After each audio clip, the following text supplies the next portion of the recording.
پیارے بچوں، آج کی ہماری کہانی کا عنوان ہے شیف علی اور اس کا جادوئی کھانا۔ ایک دفعہ کا ذکر ہے، ایک چھوٹا سا گاؤں تھا، پہاڑی علاقے میں تھا اور اس کا نام تھا گل نگر۔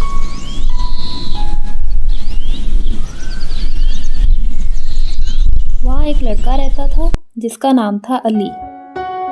علی کو بچپن سے ہی کھانا پکانے کا بہت شوق تھا۔ وہ گاؤں کے سب سے چھوٹے چولہے پر اپنی امی کے ساتھ روٹیاں بناتا، سبزیاں کاٹتا اور کبھی کبھی چپکے سے مسالے بھی ملتا۔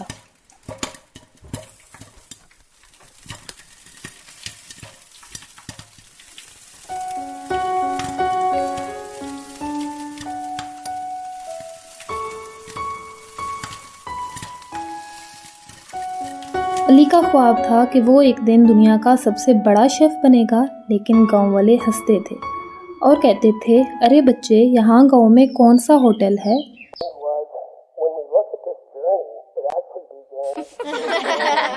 شیف بننا ہے تو شہر جاؤ۔ لیکن علی نے ہار نہیں مانی۔ ایک دن گاؤں میں ایک بوڑھا مسافر آیا۔ وہ بہت کمزور اور بیمار لگ رہا تھا۔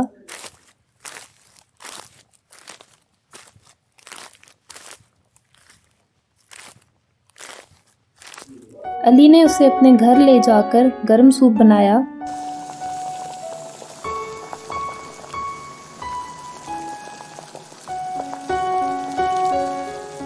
جب بوڑھے نے سوپ پیا، اس کی آنکھیں کھل گئیں۔ بوڑھے نے علی سے کہا، بیٹا، یہ سوپ تو جادو جیسا ہے، تم نے یہ کیسے بنایا ہے؟ علی نے مسکرا کر کہا، بس دل سے بنایا، جیسے امی سکھاتی ہیں۔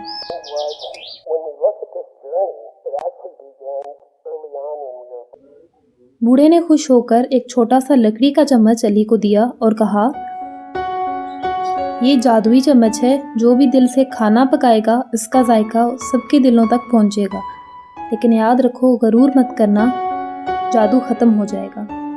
علی نے وعدہ کیا کہ وہ کبھی غرور نہیں کرے گا۔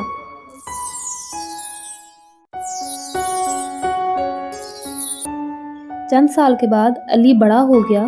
اب وہ اپنے خواب کو پورا کرنے کے لیے شہر چلا گیا۔ شہر میں ایک بڑا ہوٹل تھا جس کا نام تھا ذائقہ پیلس۔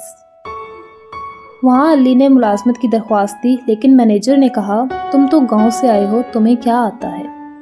علی نے کہا، اگر ایک بار کھانا بنانے دو تو فیصلہ پھر آپ کرو گے۔ علی نے سبزیوں کا سوپ بنایا۔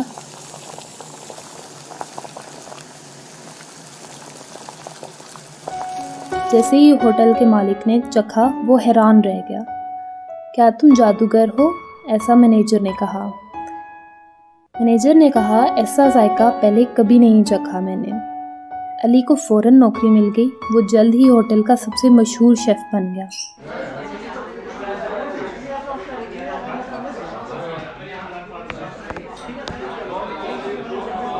رفتہ رفتہ شہر میں ہر طرف علی کا چرچا ہونے لگا۔